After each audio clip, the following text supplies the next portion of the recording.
Mediante la preparación alcanzamos el éxito. Y qué mejor éxito que el de estar preparado para la venida del Señor. Llenémonos del Espíritu Santo y percibamos cómo cada parte de la historia se convierte en un bucle que llegará a su fin hasta el día en que Cristo venga. Volvamos a la palabra. Seamos parte de las personas que quieren realizar el gran cambio mundial, aprendiendo cada día más de Él e informándonos de cómo se está desarrollando la venida del Señor.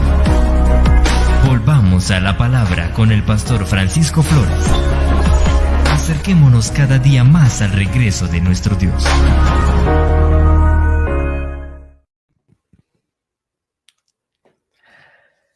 Muy buenas noches, tengan todos ustedes, apreciados radioescuchas, aquellos que nos observan por las plataformas de Facebook y que también nos pueden mirar a través de la plataforma del YouTube. Nos alegra mucho tenerles de vuelta en este día lunes 22 de agosto. Quiero disculparme con ustedes porque la semana pasada estaba un poco indispuesto de salud. No podía casi hablar, así que decidimos suspender el programa y de esa manera, pues allí les explicamos que íbamos a regresar hoy y aquí estamos por la gracia de Dios. Queremos recordarles, hermanos, que tenemos una página en internet, frankfloresbible.com, donde ustedes pueden allí accesar videos, programas radiales, este y otros que ya se han dado. También pueden ustedes allí tener acceso a las páginas de mis redes sociales de Instagram y Facebook. Allí pueden ustedes mirar las próximas fechas de cualquier campaña o predicación que este servidor vaya a tener.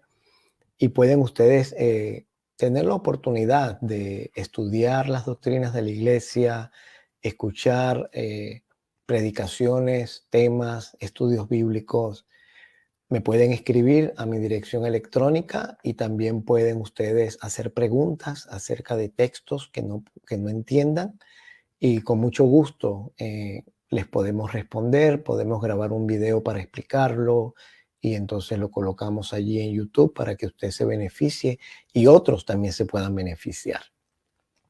Nos alegra mucho tenerles esta noche otra vez, bien sea que esté usted presente esta noche o bien sea que de repente esté viendo esta grabación porque quedan luego colocadas en el YouTube. De todos modos, nos alegra mucho tenerles. Quiero también recordarles que si usted está allí mirándonos y usted quiere que oremos por usted, tiene alguna petición, tiene algún agradecimiento, usted simplemente escríbalo, que las personas encargadas colocarán eso luego en el chat y vamos a orar al final del programa por todas las peticiones y vamos a agradecer a Dios por todas las cosas buenas que Él nos da, que son cada mañana las nuevas, las bendiciones que Dios nos da. Muy bien, sin más que anunciar, vamos a orar para comenzar con el programa, con el estudio de esta noche. No olviden, el propósito principal de este programa no es dar un sermón para que usted se pueda ir a dormir tranquilo. El propósito de este programa es motivar a usted que está escuchando, que está mirando, a que abra la palabra, que se acostumbre, que nos acostumbremos al estudio diario de la Biblia, porque la palabra de Dios es el pan de vida, es la carne de Jesús que nos alimenta espiritualmente. Así que vamos a orar. Te damos gracias, Padre, por esta bendición de contar con este programa radial. Te damos gracias por este programa en Fe y Armonía titulado Volvamos a la Palabra. Te damos gracias por aquellos que nos escuchan. Te damos gracias por los que están viendo este programa ya grabado. Agradecemos, Señor, tu compañía, tu bendición, tu presencia. Agradecemos la presencia del Espíritu Santo, Señor, al estudiar el libro del Apocalipsis, el libro de Daniel, el tema del santuario, los eventos del fin, porque todos están conectados. Danos inteligencia, danos sabiduría para que podamos, a medida que vamos avanzando en el libro, comprender tu voluntad, conocer, Señor, lo que tú quieres que nosotros entendamos. Perdona nuestros pecados, perdona, Señor, nuestro alejamiento de ti, bendícenos en esta hora, danos tu paz, te lo suplicamos en el nombre del Señor Jesús, nuestro Salvador. Amén. Amén. Bien, entonces quiero hacerles un recuento breve de lo que hemos estudiado hasta ahora. Comenzamos con el libro del Apocalipsis, el capítulo 1, mirando la introducción, la forma como Juan se presenta, la forma como él introduce el libro, haciendo entender que todo el que oye, los que leen, los que guardan las cosas escritas en este libro son bendecidos, es la promesa de Jesús, y también haciéndonos énfasis en que esta visión del Apocalipsis, que realmente se llama revelación, la palabra apocalipto quiere decir descorrer un velo. Esto sucedió en el día del Señor, fue un sábado cuando el Señor Jesús se le apareció a Juan, que estaba confinado, estaba desterrado a la isla de Patmos. Y allí, en vez de morir, según lo había condenado el emperador de aquel entonces, el emperador romano, él tuvo la visión más gloriosa que la Biblia pueda relatar, la visión del Apocalipsis. Y allí nosotros no solamente nos enteramos de cómo el mundo va a terminar, cuál es la secuencia de eventos que van a llevar al fin del pecado, de la historia de esta tierra, no de la tierra como tal, porque la tierra como tal, el Señor la va a conservar hasta el fin. Sin embargo, la Biblia dice en Apocalipsis que el Señor va a crear cielos nuevos y tierra nueva. Así que no tenemos idea cómo va a ser la tierra que Dios va a crear cuando termine el pecado. No sabemos si la va a dejar de forma circular como la tenemos ahora o la irá a ser plana, no tenemos idea, pero Dios nos va a sorprender con la obra de la recreación cuando todo termine. Y estuvimos hablando también que este mensaje del Apocalipsis, la revelación, el Señor Jesús le dijo a Juan que escribiera todo lo que había visto, las cosas que has visto, las que son y las que han de ser después de estas, y le pidió que enviara esta carta a las iglesias que estaban en el Asia Menor en aquel entonces, que eran varias, pero él le pidió que la enviara a 7: Éfeso, Esmirna, Pérgamo, Tiatira, Sardis, Filadelfia y la Odisea. Y dijimos que para cada uno de estos mensajes el Señor tenía una forma particular de presentarse. Es así como en el capítulo 1 nosotros encontramos la descripción gloriosa que Jesús hace de sí mismo. Él se autodescribe, se autopresenta y Juan lo ve. Él se le muestra a Juan y Juan lo ve y Juan describe cómo está Jesús vestido, cómo es su apariencia, cómo lucen sus ojos, cómo lucen sus pies, su ropaje, sus manos, su cabeza. Entonces, ¿qué pasa? Que cuando Jesús se dirige a cada iglesia, él toma una parte de esa descripción y se la aplica a la iglesia dependiendo del mensaje que él le quiere dar. Por eso la semana última pasada, el lunes, cuando estudiamos acerca de Éfeso, él le dijo a Éfeso que él es aquel que tiene las 7 estrellas y que anda en medio de los 7 candeleros de oro. Y con eso Jesús le estaba diciendo a Juan y a las iglesias a las cuales les envió la carta y a todos nosotros que tenemos el privilegio de escuchar y de estudiar el mensaje porque tenemos la palabra, él nos estaba dando o nos está dando la seguridad de su presencia al decirnos que él camina en medio de los 7 candeleros, porque dice el libro de Apocalipsis en el capítulo 1, en el versículo 20, el misterio de las 7 estrellas que has visto en mi diestra y de los 7 candeleros de oro. Las 7 estrellas son los ángeles de las 7 iglesias y los 7 candeleros que has visto son las 7 iglesias. Así que entonces, este mensaje del Apocalipsis no fue enviado solamente a las 7 iglesias que estaban en Asia. Pensemos por un momento el número de iglesias que el Señor escogió. No escogió 5, no escogió 3, no escogió 4, ni escogió 2, escogió 7. Y es que el número 7 en la Biblia representa la plenitud, algo completo, la perfección. Así que cuando el mensaje se escribió para 7 iglesias, se escribió para la plenitud de las iglesias, para el total de las iglesias hasta que el tiempo termine. Quiere decir que ese mensaje está escrito para el pueblo de Dios hasta que el tiempo termine. Por eso decíamos que el mensaje a Éfeso es un mensaje no solamente que se aplicaba a la iglesia de Éfeso de aquel entonces, que vivió en los tiempos del apóstol Juan, sino que también se aplica a la iglesia moderna, a la iglesia de hoy, a quien el Señor le dice, has dejado tu primer amor. Y es una invitación para que nosotros regresemos al primer amor, porque Jesús le dijo a Éfeso, recuerda, por tanto, de dónde has caído y arrepiéntete y haz las primeras obras, porque si no vendré a ti pronto, dice Jesús, y quitaré tu candelero de su lugar si no te hubieses arrepentido. Así que la invitación de Jesús es muy clara.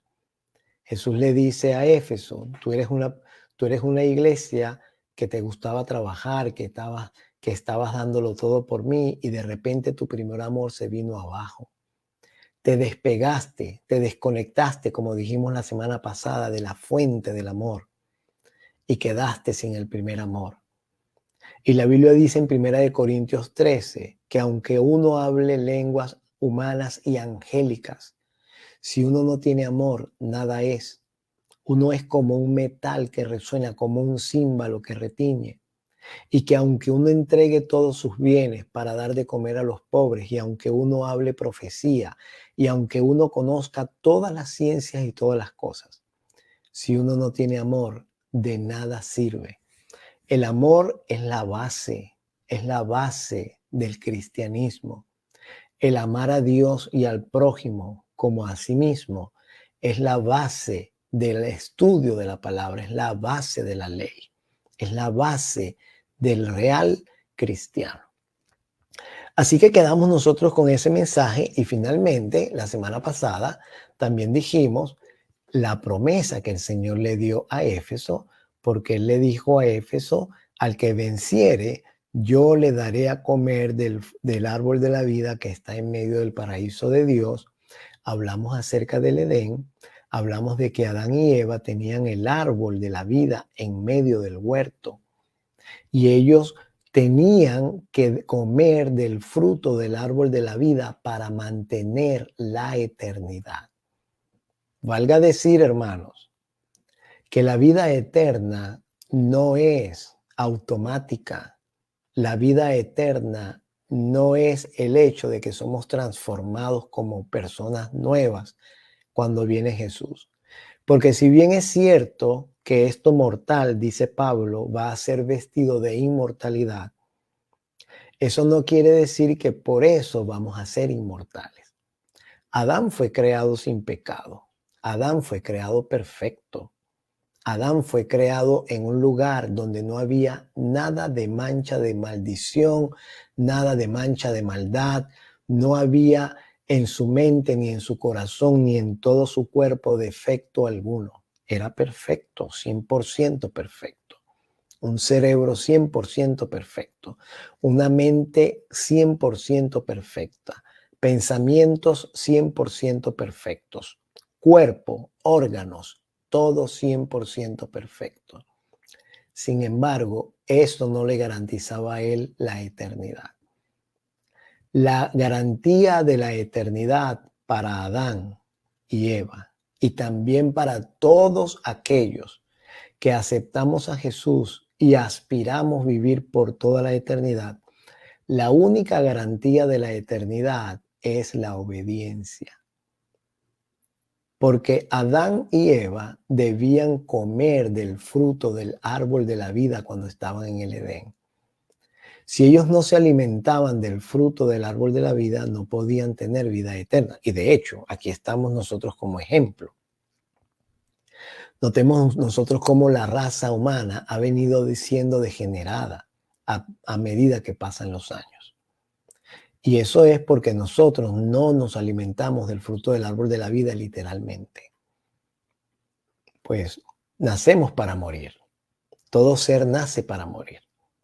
Así que el Señor Jesús le dice a la iglesia de Éfeso: al que venciere le daré a comer del árbol de la vida que está en medio del paraíso de Dios. Quiere decir que el vencedor, el que vuelva al primer amor, el que recuerde de dónde cayó y se arrepiente y regrese al Señor y tenga otra vez ese primer amor, ese va a comer del fruto del árbol de la vida que está en medio del paraíso de Dios. El Señor Jesús cumplirá su promesa. Nosotros solamente tenemos que hacer nuestra parte. Así que, hermanos, habiendo dado un repaso a todo esto, ahora vamos a entrar a la iglesia de Esmirna. Los estudiosos de la Biblia y de los idiomas griego, etcétera, ellos saben, están de acuerdo en que la palabra Esmirna en el original, en el griego, significa mirra, perfume. Algunos otros dicen que la palabra también podría tener un significado como de violencia, persecución, pero eso sería un poquito forzado. La palabra Esmirna quiere decir perfume, mirra. En el santuario, en el lugar santo, había un altar que era el altar de los inciensos.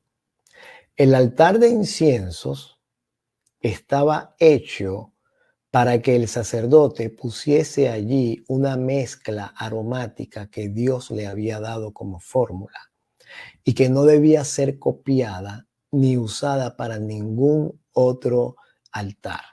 Era exclusiva para ese altar.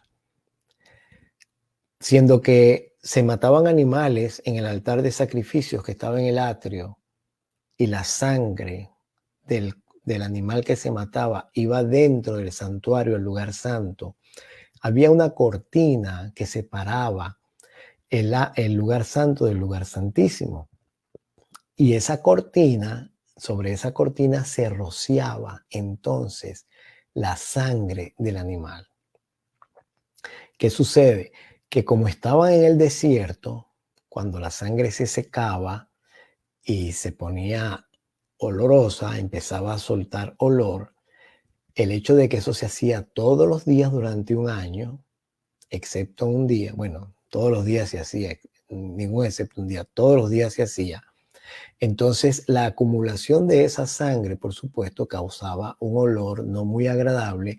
Así que el incienso que se colocaba allí tenía dos propósitos. En primer lugar, le daba un perfume, un olor agradable a la casa de Dios, porque esa era la casa de Dios. Ahí se manifestaba la presencia de Jehová. Le daba un olor fragante, agradable. Pero además de eso, ese perfume simbolizaba o simboliza todo aquello que se eleva a Dios como sacrificio, incluyendo nuestras oraciones, nuestros himnos. Cada himno que cantamos es como una oración. Ahora entendemos por qué cuando nosotros cantamos debemos cantar con el espíritu, como dice el espíritu de profecía. No cantemos solo con la voz, cantemos con el espíritu y el entendimiento. Vamos a buscar un texto en el libro de Romanos. En el libro de Romanos hay un texto muy interesante acerca de esto que tiene que ver con nosotros y está en el capítulo 12. Capítulo 12 de Romanos dice: así que, hermanos, os ruego por las misericordias de Dios que presentéis vuestros cuerpos en sacrificio vivo, santo, agradable a Dios, que es vuestro culto racional. No os conforméis a este siglo, dice, sino transformaos por medio de la renovación de vuestro entendimiento, para que comprobéis cuál sea la buena voluntad de Dios, agradable y perfecta. Notemos nosotros cómo Pablo mezcla, combina los dos elementos en el versículo 1 cuando habla de entregar o presentar nuestros cuerpos en un sacrificio vivo, y luego utiliza la palabra agradable a Dios, que es vuestro culto racional. Para empezar, Pablo está diciendo que nosotros, nuestros cuerpos, son como un sacrificio vivo, como un sacrificio santo. Cuando usa la palabra santo, mi querido hermano, amigo, está utilizando la palabra santo, porque la palabra santo quiere decir separado. Hemos sido separados por Dios para una labor especial. El apóstol Pablo dice, nuestra ciudadanía no es ya de este mundo, sino que somos conciudadanos con los ángeles y con los santos. Así que entonces somos sacrificio vivo, santo, y luego utiliza la palabra agradable a Dios, que es su culto o vuestro culto racional. Cuando utiliza la palabra racional, está diciendo con ello que nosotros no le hacemos culto a Dios por simplemente rutina. No vamos a hacer culto a Dios simplemente por costumbre. No es por hábito que yo voy al templo. El culto debe ser racional, inteligente. Luego dice en el versículo 2, no os conforméis a este siglo, sino transformaos por medio de la renovación de vuestro entendimiento. Es triste llegar a pensar que nosotros lleguemos a adorar a Dios y que hagamos las cosas solamente porque estamos acostumbrados a hacerlas. No hay nada más loable, más hermoso para Dios que Él sepa que estamos adorándole en espíritu y en verdad, de corazón. No haciendo una oración porque yo escuché una oración parecida y la voy a repetir. Estaríamos entonces rezando, cayendo en el mismo problema que cae otras iglesias que lo que hacen es repetir palabras que ya están escritas. No tendríamos ninguna diferencia. Nuestras oraciones, nuestros himnos, nuestras predicaciones, nuestra asistencia al culto, la reunión con los hermanos que conforman la iglesia, todo debería ser un culto racional. No existe tal cosa o es odioso, es repugnante, es sarcástico, es para Dios. Yo me imagino que debe ser abominable escuchar frases como vamos a tener una oracioncita, o vamos a orar mientras llega el hermano, o vamos a tener una pequeña oración, o vamos a cantar este himno para que los hermanos se callen. Esas son cosas que nosotros no deberíamos hacer, ni siquiera las deberíamos pensar. El culto a Jehová, que es el creador, el altísimo, el dueño del universo, debe ser un culto inteligente, hermanos. Debe ser un culto racional. Quiero remitirlos a la experiencia de estos dos hombres de la Biblia, Caín y Abel. Ellos dos fueron criados bajo el mismo techo, con los mismos padres. Y el día que le trajeron a Dios una ofrenda, la Biblia dice que Caín trajo del fruto de la tierra una ofrenda a Jehová. Así lo dice en el capítulo 4 de Génesis, Dice, aconteció andando el tiempo que Caín trajo del fruto de la tierra una ofrenda a Jehová. Y Abel trajo también de los primogénitos de sus ovejas, de lo más gordo de ellas. Y miró Jehová con agrado a Abel y a su ofrenda, pero no miró con agrado a Caín y a la ofrenda suya. Abel estaba adorando a Dios con un culto racional, con entendimiento. Él presentó un animal que tuvo que degollar y que el fuego se encargó de quemar. El olor, el humo, el sacrificio ascendió a Jehová, como ascendía el incienso que se colocaba en el lugar santo, un olor agradable. Él miró con agrado a Abel y su ofrenda, no miró con agrado a Caín, porque Caín no tenía nada que quemar. Disculpen, Caín no tenía nada que quemar, pero Abel sí.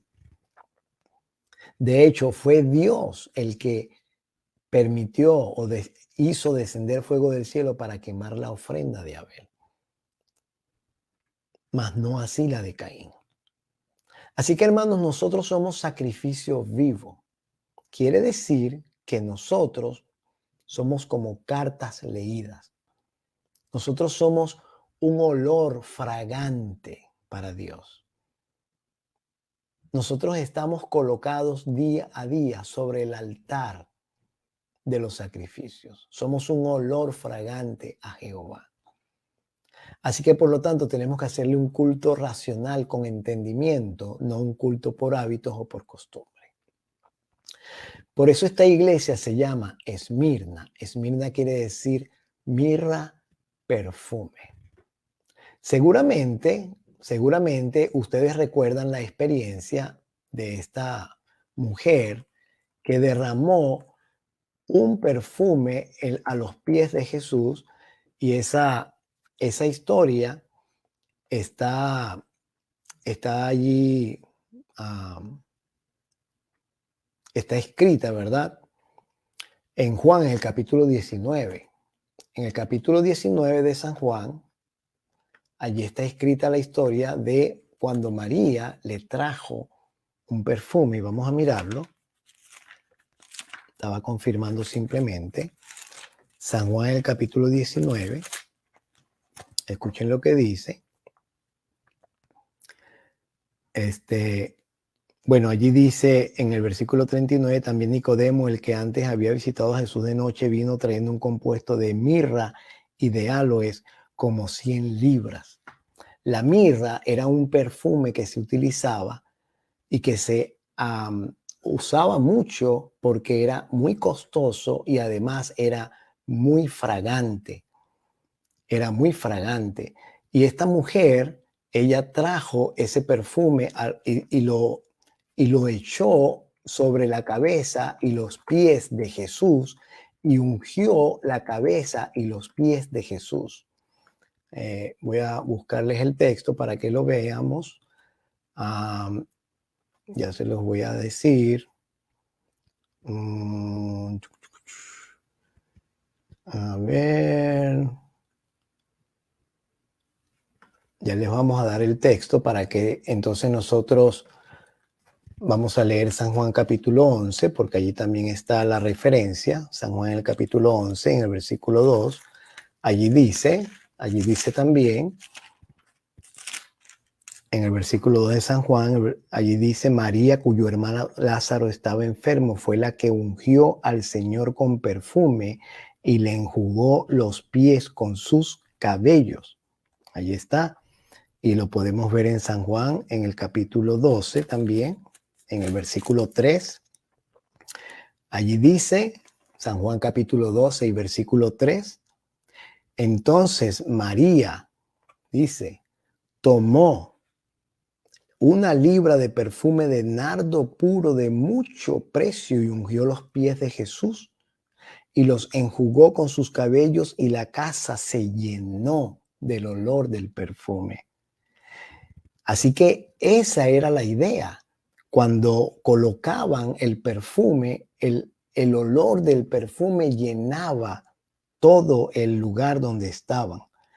Y el Señor Jesús le dijo a ellos, porque se estaban quejando de que el perfume era caro, que por qué no se vendía, etcétera.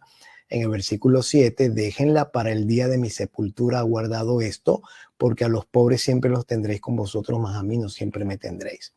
Así que nosotros nos podemos dar una idea al leer el mensaje a la iglesia de Esmirna, que quiere decir mirra, perfume. Nos podemos dar una idea de la calidad de la iglesia.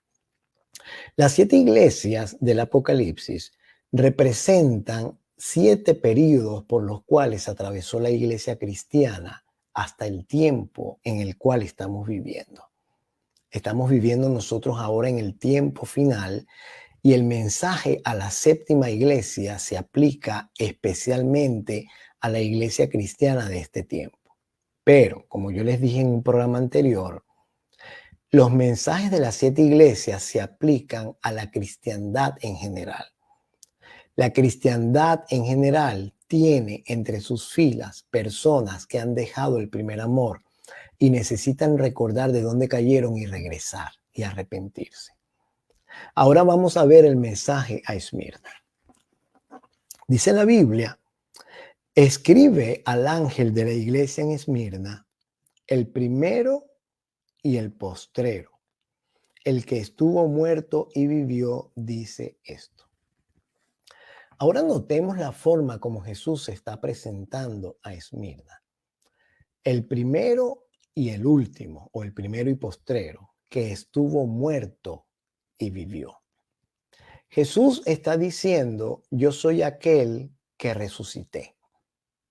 Yo soy aquel que no tiene fin, porque si está diciendo que Él es el primero y el último, quiere decir que su tiempo no existe en el sentido de que Él es el dueño del tiempo. Y al decir que Él es el que estuvo muerto y vivió, Él está diciendo que Él es el dueño de la vida. Cuando alguien es el dueño del tiempo y el dueño de la vida, quiere decir que en sus manos tiene la autoridad para extender tu tiempo y tu vida tanto como quiera. Por eso Él dice, el primero y el último que estuvo muerto y vivió. Y luego dice, versículo 9, yo conozco tus obras, tu tribulación y tu pobreza, pero tú eres rico. El Señor Jesús le está diciendo a Esmirna que ellos son una iglesia atribulada. Y la tribulación, dice la Biblia, les ha producido a ellos pobreza. Cuando estudiamos la Biblia, necesitamos pensar si es necesario parar y reflexionar. Una iglesia que está atribulada y que es pobre. Estas son 2 palabras que cuando se combinan, causan o pueden producir depresión. El hecho de que una persona esté pasando por una tribulación y no tenga nada es un motivo de depresión. Recordemos a Job, por ejemplo. Job, la Biblia dice que era un varón perfecto y recto, temeroso de Dios y apartado del mal. Así que él era un varón a quien Dios lo veía con mucho placer, con mucha alegría. Y Dios había bendecido a Job en el sentido que le había protegido, tenía su casa protegida, todos sus bienes protegidos, y por lo tanto los bienes de Job se multiplicaron en gran manera y él llegó a ser muy rico. La Biblia dice, y era este varón más rico que todos los orientales. Así que era, en este tiempo podríamos decir que Job era billonario o multimillonario. Y Job entonces fue probado. A Job le llegó el día en el cual su fe debía ser probada. Así que Dios permitió que él entrara en el crisol de la tribulación. Satanás se encargó de meter a Job en el crisol de la tribulación. Dios le autorizó a Satanás que lo hiciera. Y Satanás en un día le quitó a Job todo lo que tenía. Ahora, ninguno de nosotros, ninguno ha pasado por una prueba semejante. Puede ser que en un día tú hayas perdido algo, pero todo. Job perdió todo. Hijos, casas, ganado, tierras, todo. Siervos, siervas, todo. Lo perdió todo. Bien sea que se lo robaron, bien sea que se lo asesinaron. Los hijos murieron, los 10 hijos murieron aplastados por el techo de la casa donde estaban. Y aunque Job pasó por esa tribulación, y aunque Job fue probado tan severamente, aunque quedó pobre de la noche a la mañana, en un instante, así nada más, la Biblia dice que Job no maldijo a Dios, no entró en depresión, no se lamentó, bueno, se lamentó, pero Job no negó a su hacedor, no negó a su benefactor. Él dijo así: desnudo salí del vientre de mi madre y desnudo volveré al seno de la tierra. Jehová dio, Jehová quitó. Sea el nombre de Jehová bendito. Wow. Hay que tener mucha confianza, hay que estar muy dependiente de Dios para poder exclamar algo así. Hay que tener una confianza, pero completamente aferrada a Dios para decir unas palabras como esas. Después de haberlo disfrutado todo, después de haberle tomado el sabor a la abundancia, después de haberse acostumbrado a comer bien, a ver a sus hijos, a tener su ganado, después de haberse acostumbrado a que sus siervos vinieran y le lavaran los pies y le sirvieran la comida y le mantuvieran todo arreglado, después de haber tenido la costumbre, después de haber tenido un estilo de vida de una persona rica, quedar completamente sin nada. Tú y yo no sabemos lo que es eso. Él fue atribulado en gran manera y llegó a la pobreza extrema en un instante. ¿Y qué hizo? Bendijo a Dios a pesar de todo. Por eso dice el mensaje de Esmirna, dice: yo conozco tus obras y tu tribulación y tu pobreza. Y luego dice entre paréntesis, pero tú eres rico. Ahora tal vez sería bueno, hermanos, que nosotros echemos un vistazo a otro pasaje bíblico, en el cual vamos a ver todo lo contrario a esto. Ese pasaje bíblico está en el Nuevo Testamento. Ya les voy a dar la cita. Ya les voy a decir la cita donde está eso. Ese pasaje bíblico nos habla de algo completamente contrario, porque está hablando acerca de un hombre que también era rico, pero este hombre vino a Jesús. Él vino a Jesús porque él quería ser salvo. Vamos a mirar este ejemplo. Yo podría citar ese ejemplo, pero también puedo citar este otro ejemplo. Vamos a hablar de este otro ejemplo. Vamos a ir al libro de Lucas, al capítulo 19. Esto es lo bueno de la Biblia, hermanos. La Biblia nos ofrece alternativas. Lucas, en el capítulo 19, comenzando en el versículo 1, hablemos de la historia de este hombre llamado Zaqueo. Él vino a Jesús, él buscó a Jesús. Dice la Biblia que entrando Jesús en Jericó, iba pasando por la ciudad, y un varón llamado Zaqueo, que era jefe de los publicanos y rico, Y él procuraba ver a Jesús, pero no podía por la multitud porque era pequeño de estatura, y corriendo delante subió a un árbol sicómoro para verle porque había de pasar por allí.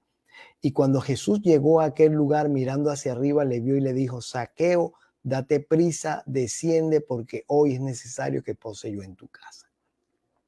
Así que Zaqueo, siendo un publicano, tenía también mucha riqueza. Pero él tenía este interés en buscar a Jesús. Y la Biblia dice que después que él entró en su casa y cuando estaban en el festín, en el versículo 8 dice que Zaqueo, puesto en pie, le dijo al Señor: He aquí, Señor, la mitad de mis bienes doy a los pobres. Y si en algo he defraudado a alguno, se lo voy a devolver cuadruplicado.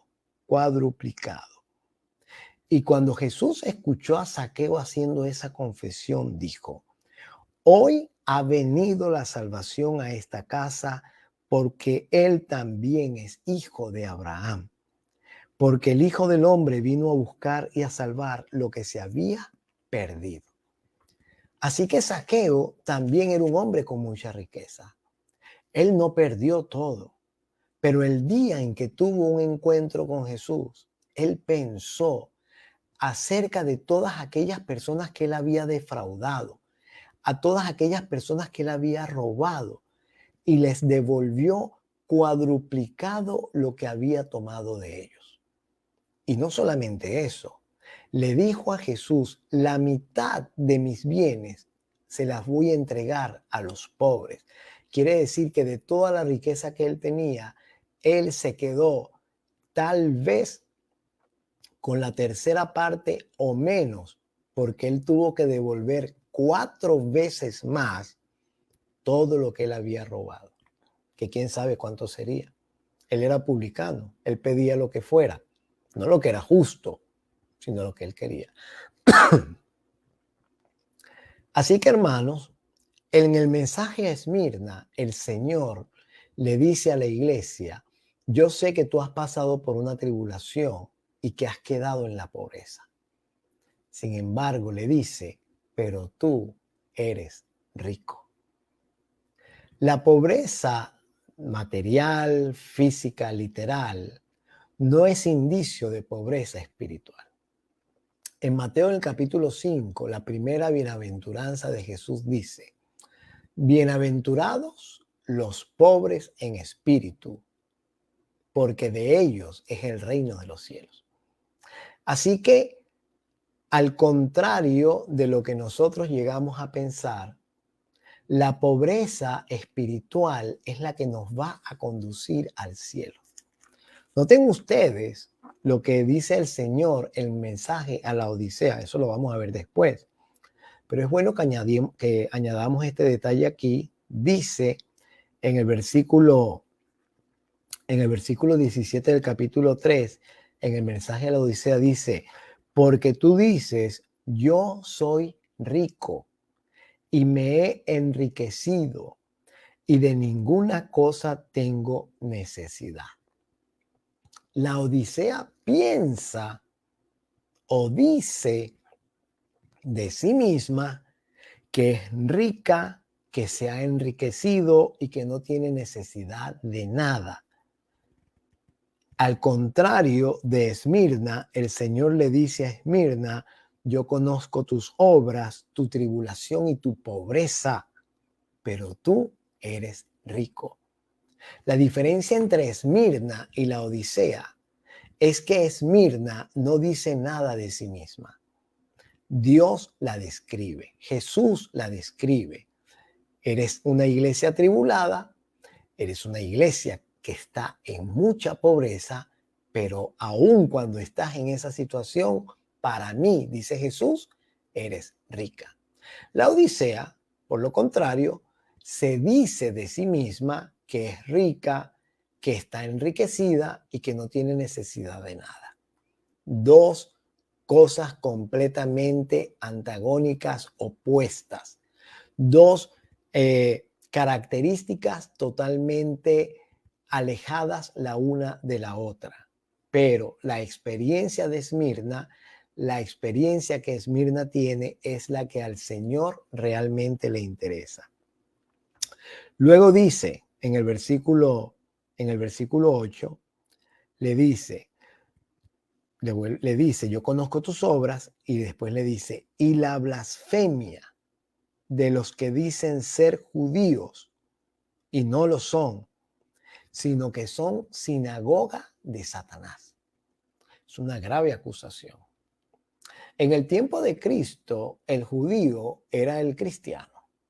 Comparándolo con la época en la que vivimos, decir judío en aquel entonces es como decir cristiano ahora. Entonces, habían personas en la época de Esmirna que hacían profesión de cristianismo o de judaísmo. Decían ser judíos, pero no eran judíos realmente. Eran sinagoga de Satanás. La sinagoga, ustedes saben, es el lugar donde en los tiempos de los apóstoles de Jesús se reunían las personas para escuchar la palabra de Dios. Así que estos que profesaban cristianismo o judaísmo, pero realmente no lo eran de corazón, el Señor los llamó modernamente iglesia del diablo.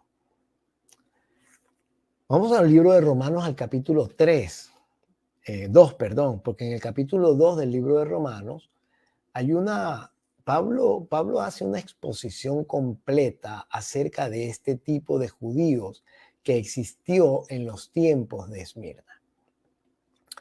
Y dice acá, versículo 17 en adelante del capítulo 2 de Romanos, he aquí tú tienes el sobrenombre de judío y te apoyas en la ley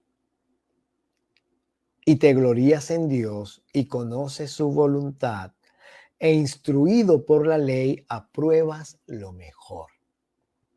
Y luego dice, y confías en que eres guía de los ciegos, luz de los que andan o están en tinieblas, instructor de los indoctos, maestro de niños, que tienes en la ley la forma de la ciencia y de la verdad. Pareciera que Pablo está describiendo un miembro de una iglesia moderna, particularmente una iglesia adventista. Noten ustedes esto lo que dice. Dice, tienes el sobrenombre de cristiano. Vamos a cambiarlo. Vamos a hacer un poquito de juego de palabras aquí. Es aquí tú tienes el sobrenombre de adventista y te apoyas en la ley. Perfecto. Y te glorías en Dios. Conoces su voluntad, por supuesto, e instruido por la ley, apruebas, dice, lo mejor. También. Confías que eres guía de los ciegos. Y luego dice, luz de los que están en tinieblas. Así somos los adventistas. Instructor de los indoctos. Somos especialistas para enseñar, dar estudios bíblicos, instruir a aquellos que no saben. Maestro de niños, nuestra iglesia, que tienes en la ley la forma de la ciencia y de la verdad. Eso es un cristiano moderno que sigue a Jesús y que guarda su ley. Eso es la descripción de un cristiano moderno. Pero luego dice el Señor a través de Pablo, tú pues que enseñas a otro, ¿no te enseñas a ti mismo? Luego dice, tú que predicas que no se ha de robar, ¿robas? Tú que dices que no se ha de adulterar, ¿adulteras? Tú que abominas de los ídolos, ¿cometes sacrilegio? Tú que te jactas de la ley, ¿con infracción de la ley deshonras a Dios? ¡Wow! Pablo hace una descripción tan acertada de un cristiano adventista del siglo moderno que pareciera que él hubiese vivido en esta época y hubiese escrito estas palabras hoy. Nosotros somos expertos para hablar acerca de la ley, de las cosas que se deben hacer, de las cosas que las personas tienen que seguir, de cómo deben obedecer. Somos expertos, pero eso que nosotros hacemos con la boca es lo mismo que hacemos con nuestras acciones. El Señor Jesús, cuando estaba en la tierra, hablando acerca de los fariseos de su época, le dijo a sus discípulos: hagan como ellos dicen, pero no como ellos hacen. Muy triste, muy triste. ¿Ustedes se imaginan que nosotros estemos cayendo en la misma situación? Porque es una verdad ineludible, es una verdad exacta, que la historia del pasado se repite. Eso es una verdad que no podemos evitar. La historia se repite. Y nuestra iglesia está repitiendo la historia del pueblo judío antiguo. Nosotros estamos repitiendo la historia de una manera precisa, exacta. Y los mensajes que hay en los evangelios para el liderazgo de la iglesia de aquel entonces son los mensajes para el liderazgo de la iglesia de hoy día. Así como el Señor llamó sepulcros blanqueados a los líderes de antaño, así podría decirse lo mismo hoy día. Sepulcros blanqueados.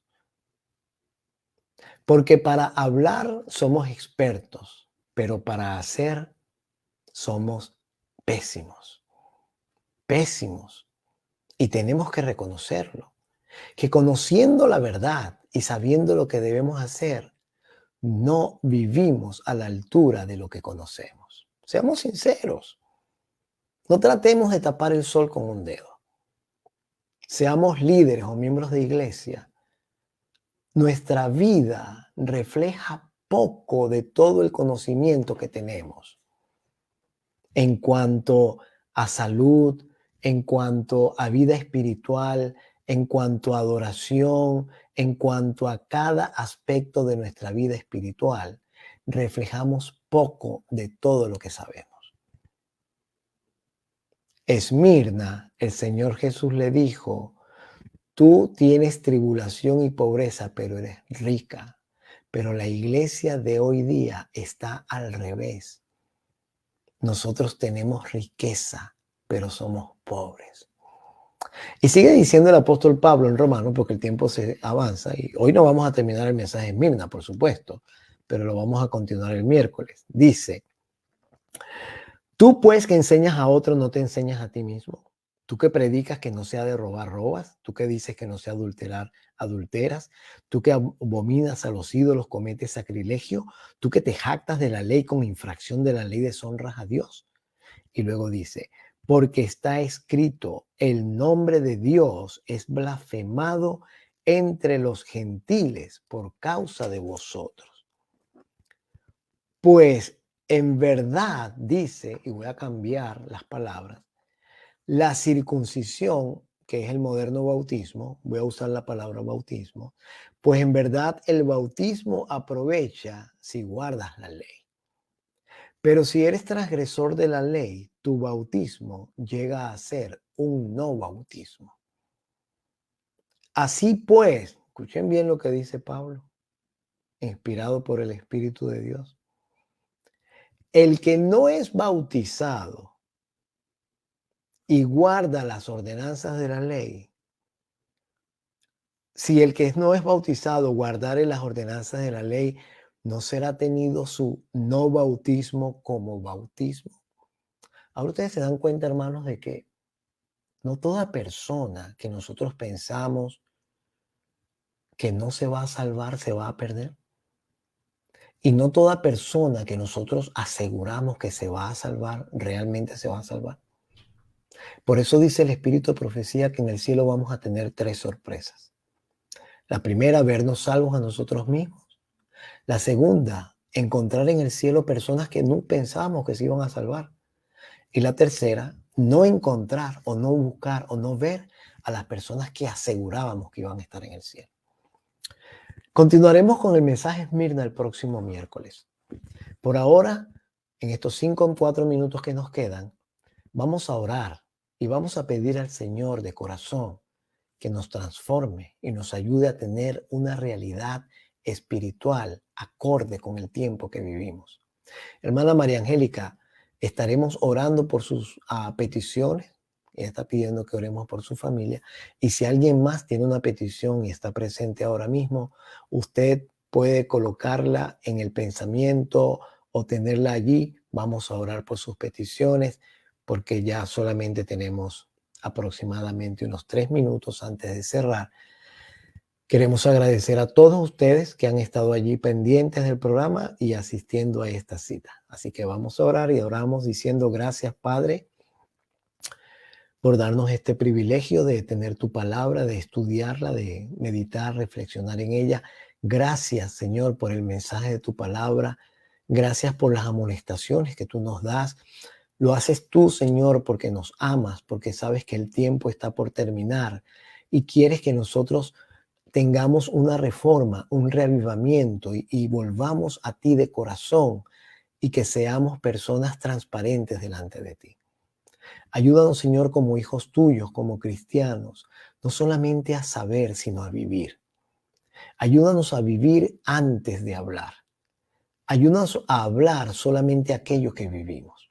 Y permite, Señor, que a medida que el tiempo avanza, el Espíritu Santo siga grabando en nuestro corazón verdades y nos ayude a ponerlas por práctica. Bendice la familia de la hermana María Angélica Nieto. Gracias por ella, por su presencia en el programa. Sabemos, Señor, que las inquietudes que ella tiene en su corazón, tú se las vas a contestar. Asimismo, otros que están escuchando el programa, pero que no han expresado sus peticiones, rogamos por ellos para que tú les bendigas, Señor, tú les fortalezcas y les ayudes. Conozco el caso especial de nuestra hermana Jennifer y su hija Sofía. Ellas son mis amigas, su hermano Iván, mis amigos.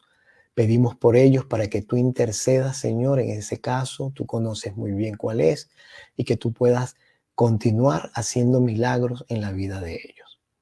Pedimos, Señor, por el programa, pedimos por la radio, Fe y Armonía, la estación, para que tú mantengas la sintonía, para que las personas sigan adhiriéndose, escuchando, proclamando el mensaje, escuchando cómo se alaba a Dios y el apoyo a la radio pueda ser constante y perenne.